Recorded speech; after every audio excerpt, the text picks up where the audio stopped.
Hi guys, I'm just going to whip up some macarons. I will put all the ingredients in the description box. This recipe, you do not need to age your egg whites, which is awesome because you know, aging the eggs takes time. You got to do it well in advance. So this recipe seems to work without them. So give it a try. Tell me if it works for you. So basically what I've done here is sifted the icing sugar and almond meal and a pinch of salt. So it's 1 cup of almond meal to 1.5 cups of icing sugar and a pinch of salt sifted, and I've just stirred it, mixed it so it's all thoroughly combined. In the mixer I have 4 egg whites with a teaspoon of cream of tartar, and I also put a teaspoon of egg white powder. That's just optional. You don't need it, and it's not always easily available, but that's what it looks like. I got it from a cake decorating shop, so it was $4.65 for this container, and it's lasted me ages because I only use a little bit in my macarons. It just gives it that extra dryness, I guess that's the best word to use, that macarons need, and macarons do not like moisture. Too much moisture won't allow them to rise. Yeah, there's lots of factors. As many of you may know, macarons are really difficult to make. They're very temperamental, they're very time consuming. The slightest error can make them fail. I know I've had many tears and disasters making macarons.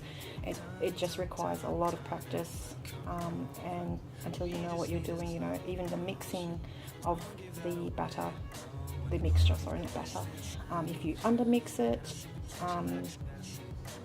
they will not work. If you overmix it, they will not work. So let's see how these turn out. So I'm just going to whip these until soft peaks form, and then I'm going to add what is it, 1/3 cup of caster sugar. So just add that slowly until all the sugar is dissolved, and I'll be back once you have stiff peaks.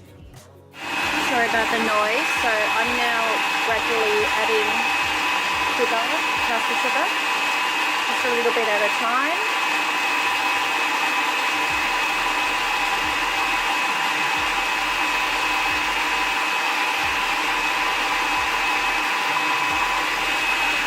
And just keep beating that until you have stiff peaks. Okay, got stiff peaks. That's the consistency that I'm looking for. So it took about 6 to 8 minutes to get to this stage, and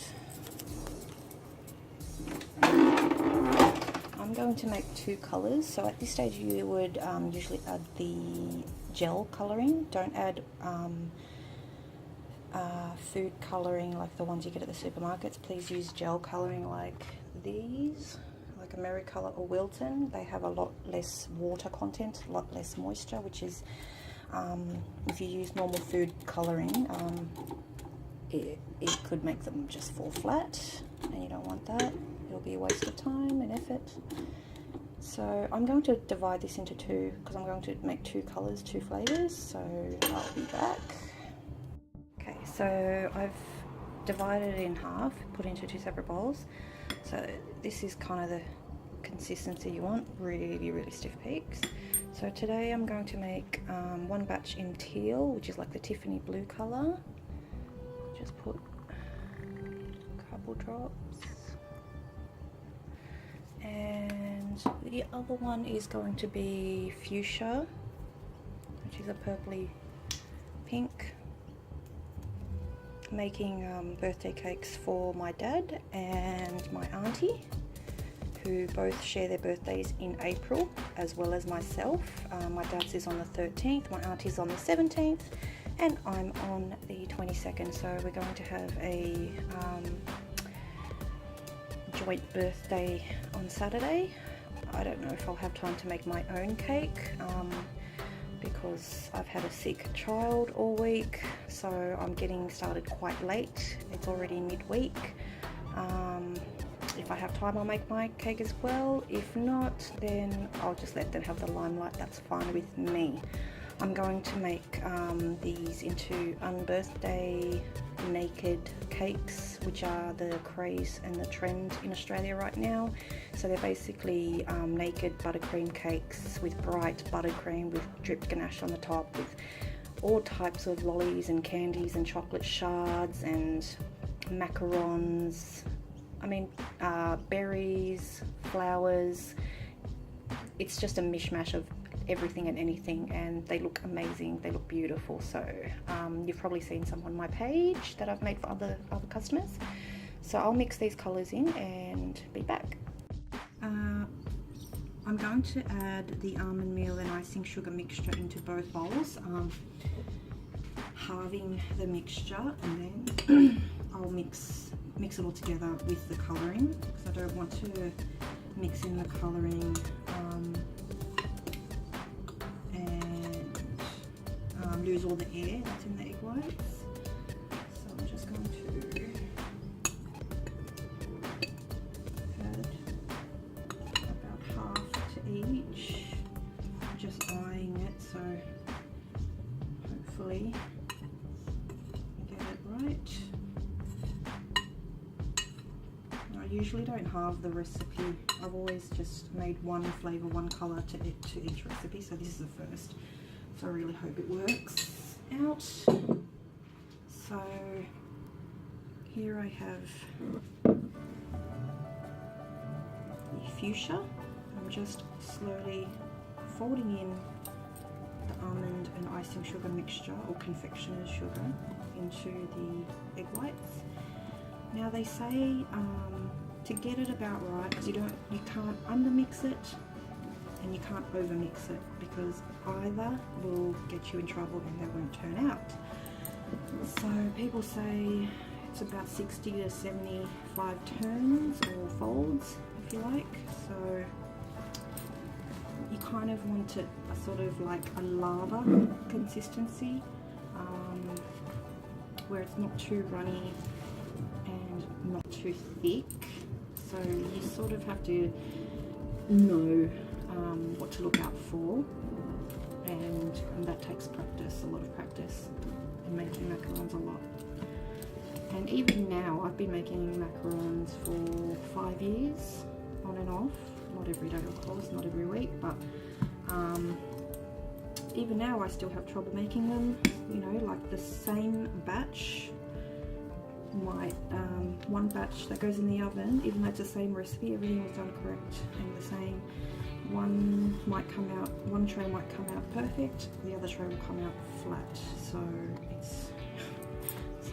sometimes it just drives me crazy. I don't know if it's going to turn out or not, but they're so worth it though. They're one of my favourite, if not the favourite type of cookie or dessert, sweet. It's my favourite of all. I love macarons. It's really worth the work, but then they're gone in 2 bites.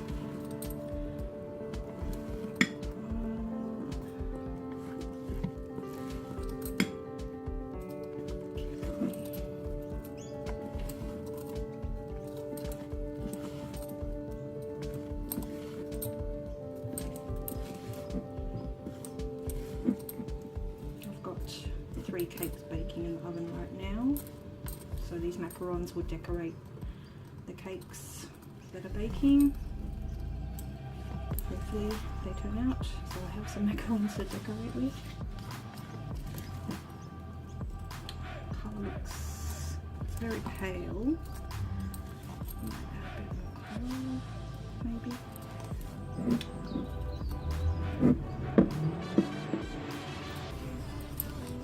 And then, you know, there's not just the meringue that has to be right, not just the mixing that has to be right, it also is your oven. It has to be the right temperature. There's so many factors. awesome. If you've never made them before, you also, once you've piped them onto the trays, you also have to let the shells dry before they go in the oven. You can't just put them straight into the oven. You have to let them sit out for about half an hour to an hour, so that when you touch them, they don't stick to your finger. That will allow, because they're dry, once they get into the oven and start baking, they don't spread, they just bake upwards, and that's what gives you the feet of the macaron, those little bubbles at the bottom, at the base. So it's starting to, I think this is right. See how it's like lava, and it's not too thick, it's not too thin. I think I might just, if they crack, that means I've undermixed them. And if they are flat, that means I've overmixed them.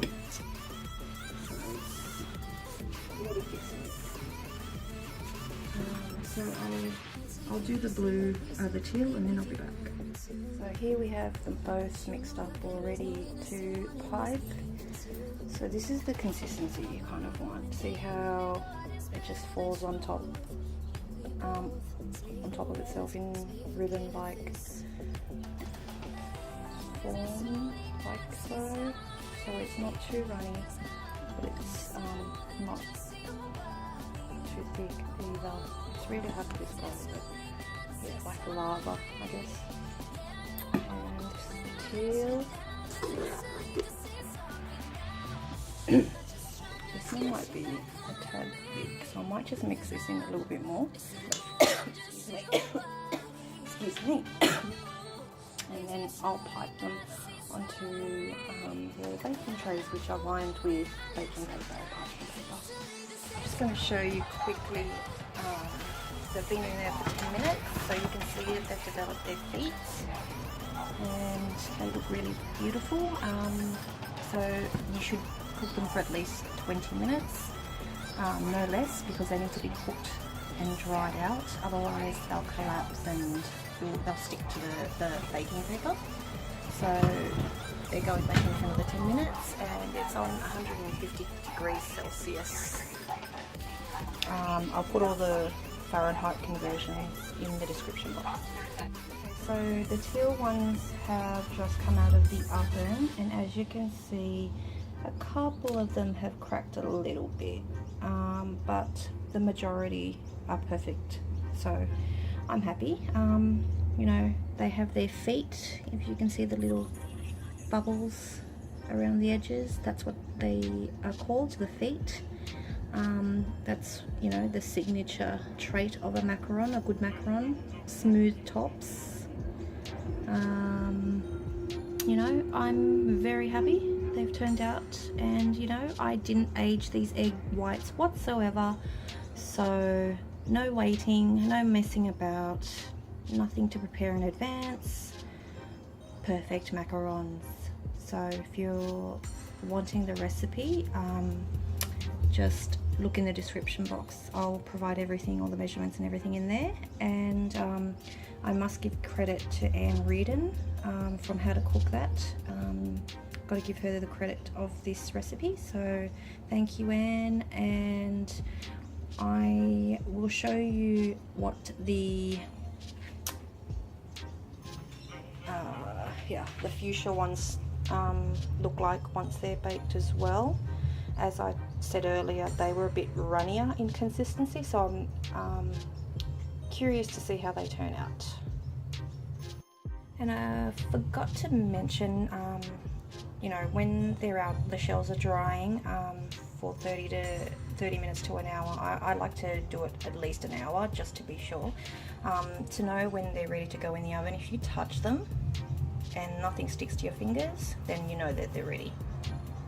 Okay, so to make it easy to put into a piping bag, when you're by yourself, you need something to hold up the piping bag. So I just put it into a long glass or long cup, and as you can see, I put in a little nozzle, a coupler nozzle at the bottom, and I usually twist it just above the nozzle and push it into the nozzle. That way the mixture doesn't leak out.